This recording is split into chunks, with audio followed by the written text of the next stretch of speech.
Et bonjour à tous, voilà, je suis ravi de vous retrouver. Nouvelle vidéo tutoriel et on est parti. On va attaquer aujourd'hui le primaire. Voilà, donc qu'est-ce que le primaire? Le primaire, ça va être une peinture d'accroche qu'on va appliquer directement sur la coque à nu pour pouvoir peindre par-dessus un anti-fouling. Voilà, l'anti-fouling, vous savez, c'est la peinture extérieure hein, qu'on retrouve sous le bateau, qui permet à ce que les algues ne s'accrochent pas, mais cette peinture-là ne tiendrait pas bien directement sur la coque en gel coat.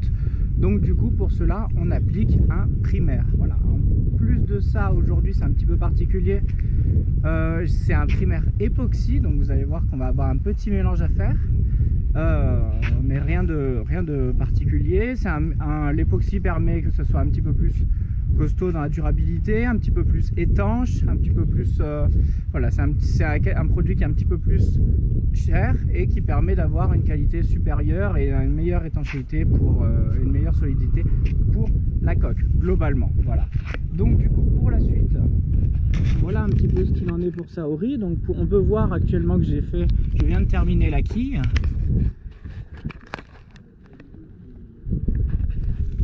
Donc voilà, on voit que c'est assez uni. Donc pour l'instant ça vient d'être peint, donc il faut attendre évidemment que ça sèche pour pouvoir s'opacifier un petit peu et également s'étirer. Hein. Le résultat n'est que mieux le lendemain. Donc du coup là il est déjà pas mal. On va voir un peu le safran aussi, j'ai fait le safran.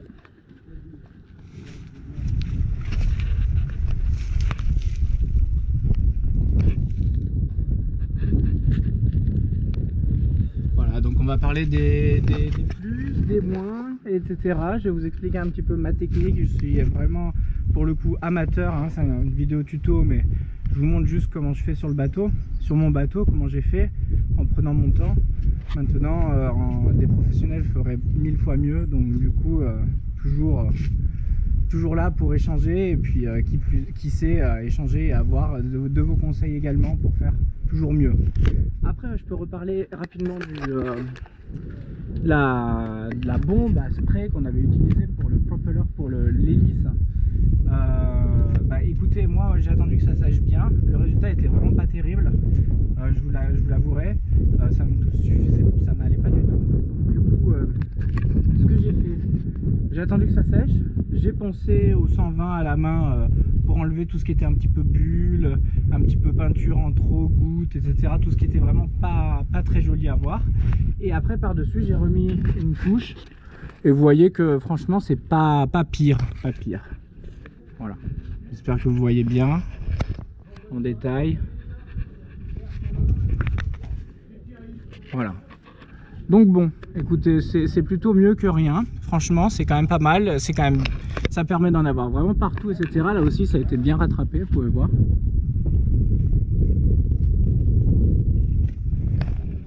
Donc du coup, voilà, la technique, ça a été vraiment ma petite erreur pour cette bombe. Je vous la montre. Voilà, spéciale hélice. Ça a été, je l'ai agité, hein, comme demandé. Vous voyez, il y a une petite bille en métal à l'intérieur. Et donc je l'ai appliqué assez rapidement par la suite. Et du coup, c'était un petit peu en émulsion intérieure. Et donc du coup, ça avait tendance à buller dès que c'était appliqué. Donc du coup, peut-être laisser reposer un petit peu, c'est ce que j'ai fait. J'ai laissé reposer un petit peu le produit une fois qu'il a été agité. Par la suite, j'ai fait des petits essais à plusieurs reprises sur un bout de bois.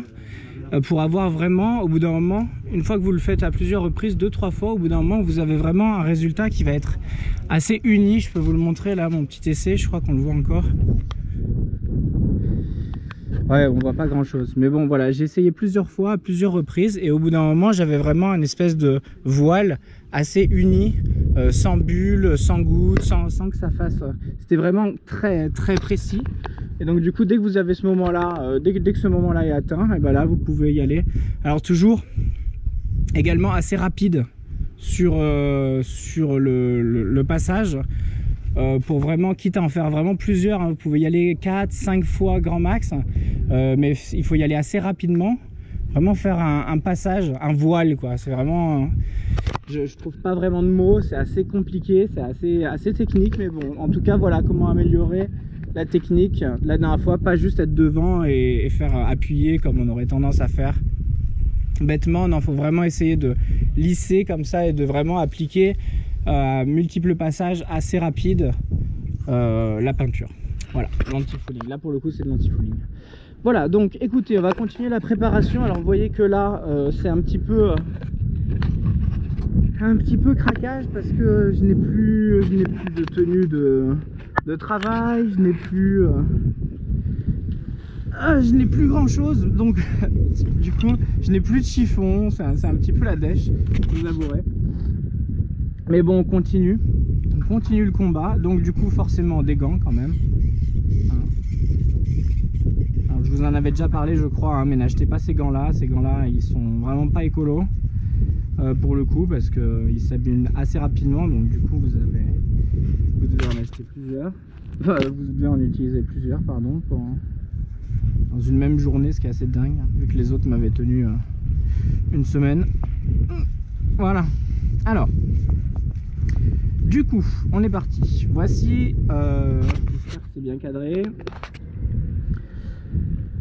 Voici le produit, donc il est livré en deux parties. Alors vous faites pas piégé entre guillemets, on voit ce petit pot, on lit dessus 500 ml et on voit ce petit pot et on lit dessus 250 ml.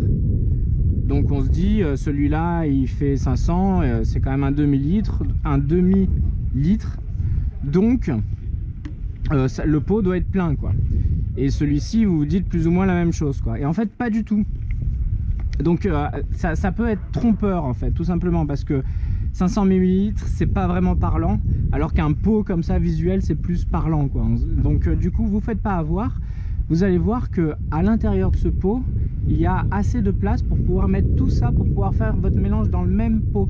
Parce que moi aussi je m'étais posé la question, qu'est-ce que je vais utiliser comme pot, etc. pour faire mon mélange et tout. Et au final, non, tout se fait avec juste ces deux trucs-là. Donc, ça a un côté pratique. Par contre, ça a un côté effet surprise que quand vous ouvrez le pot, il n'y a que la moitié à l'intérieur, quoi. Donc, ça. Mais bien sûr, une fois rempli, il se re-remplit entièrement. Donc, en tout, vous avez qu'un seul pot. Voilà, c'est juste pour vous dire, c'est plus visuel que mathématique. Mathématique, on le sait, hein, et vous faites vos calculs, vous savez combien il y a de surface. On peut voir ici que l'épaisseur du film est de 500 microns, humide c'est 120, une fois sec c'est 60. On peut voir également que le pouvoir couvrant, voilà, c'est de 8,2 m² au litre. 8,2 m² au litre, sachant que là, les deux cumulés, on a donc 750. Donc on n'a même pas un litre, donc ça fait même pas 8 m² un pot. Donc après il y a toute une règle que vous pouvez trouver facilement pour calculer avec la longueur du bateau, la hauteur, la largeur, etc. pour savoir combien vous avez de surface à peindre. Moi j'avais calculé 20 m² et j'avais pris large, et au final je suis pas large quoi. Donc du coup faites bien attention à ça, voilà, vous faites pas avoir à juste vous dire bon là il y a un pot, c'est bon quoi. Ceci étant dit, on est parti. Donc première chose à faire, on va agiter le pot parce que c'est de la peinture, donc ça a tendance à se stagner et s'agglutiner au fond du pot, hein. Donc on va secouer. Voilà, celui-ci pas vraiment, il n'y a pas vraiment besoin, on le secoue un tout petit peu. Vous allez voir pourquoi.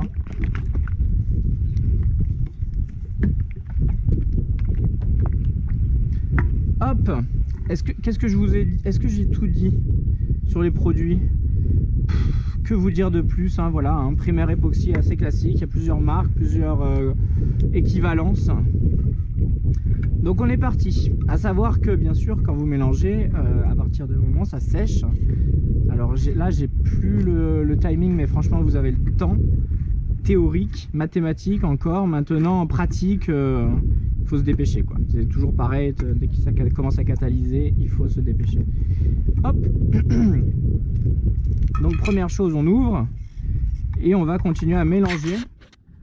Parce qu'on sent là avec... Alors j'ai pas l'outil idéal, mais bon c'est l'outil sacrifié pour l'histoire. J'espère que vous voyez bien, j'espère que c'est bien cadré.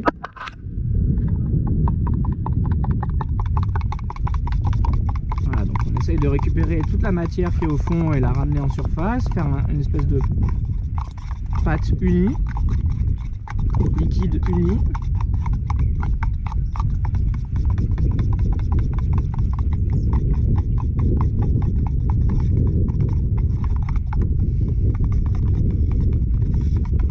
Voilà. Alors là, vous pouvez voir actuellement, et encore légèrement, mais il y a des petites bulles qui remontent à la surface. Donc comme il est conseillé sur l'arrière du pot et sur la notice, vous laissez reposer quelques minutes. Là on peut, puisqu'il n'y a toujours pas le produit à l'intérieur. Vous laissez reposer quelques minutes, encore une minute on va dire, le temps que les bulles s'en aillent, pour pouvoir avoir un produit qui est encore plus uniforme et avoir du coup un meilleur résultat au rouleau, quoi. Ah, j'ai pas parlé des rouleaux, je vous en parle juste après. Bah non, je vais vous en parler maintenant justement quand on a le temps. Hop. Donc les rouleaux, ça va être vite vu. On va dire qu'il y a plus ou moins deux possibilités. Ça va être un rouleau simple à poil court et après un rouleau mousse qu'on appelle rouleau mousse, où là il n'y a plus du tout de poils, vous voyez. C'est plus du tout des poils, ça va être carrément de la mousse avec des petites alvéoles microscopiques. Donc j'ai pas encore testé l'outil parfait comme ils disent, j'ai hâte de voir si c'est l'outil parfait, hein. Donc je le garde pour le finish, pour l'anti-fouling. Je me dis que le résultat qu'on veut, le plus lisse, le plus propre, c'est l'anti-fouling. Donc dans ma logique, j'ai gardé celui-ci pour l'anti-fouling, et dans ma logique, j'avais pris celui-ci pour avoir un peu plus de charge, pour pouvoir, je me suis dit avec les poils etc, ça va mettre un peu plus de matière grâce à ça. Et au final, ça s'est avéré être un mauvais choix, je pense. Je pourrais pas vous savoir comment ça aurait fait avec le mousse, puisque je ne l'ai pas fait. Mais en tout cas, la peinture époxy, elle a tendance à coller beaucoup, hein, forcément, vu qu'elle commence à catalyser au fur et à mesure. Et du coup, il y a beaucoup de poils qui s'arrachent, etc. Alors après, j'imagine que c'est du très mauvais matos. Donc n'hésitez pas, si vous voulez faire un beau résultat.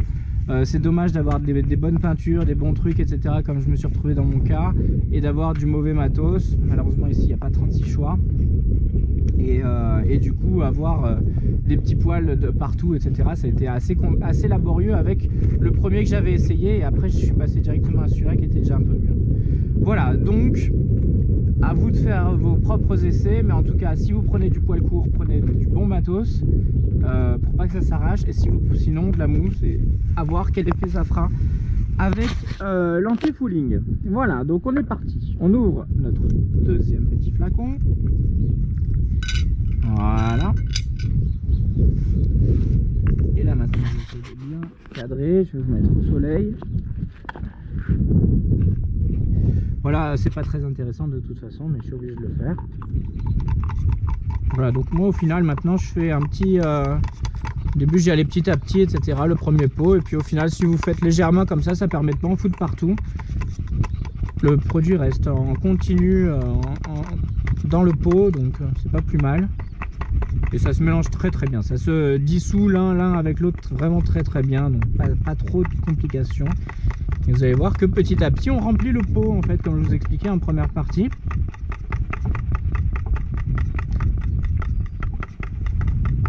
Voilà, et on va se retrouver avec un pot rempli. Donc 750, hein, une fois de plus, c'est moins d'1 litre pour ces contenants, quoi, pour ces produits-là. Vous avez vu quand on a ouvert le pot au début, il était à moitié rempli. Ne vous faites pas avoir. C'est pas l'un plus l'autre, c'est l'un dans l'autre.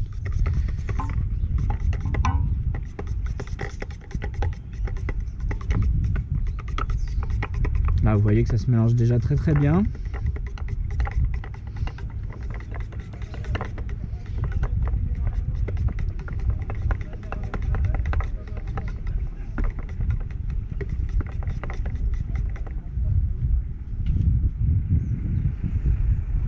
Hop.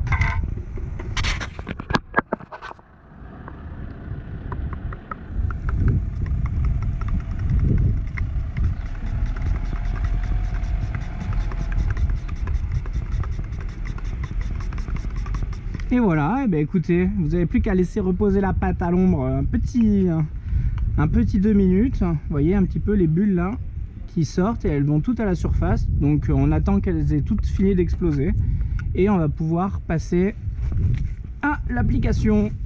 Voilà, bah écoutez, sur ce, je vous retrouve de suite. Voilà, on se retrouve juste après, les outils en main. Et je vais vous montrer rapidement comment je fais pour appliquer le produit. Voilà, à tout de suite, au revoir.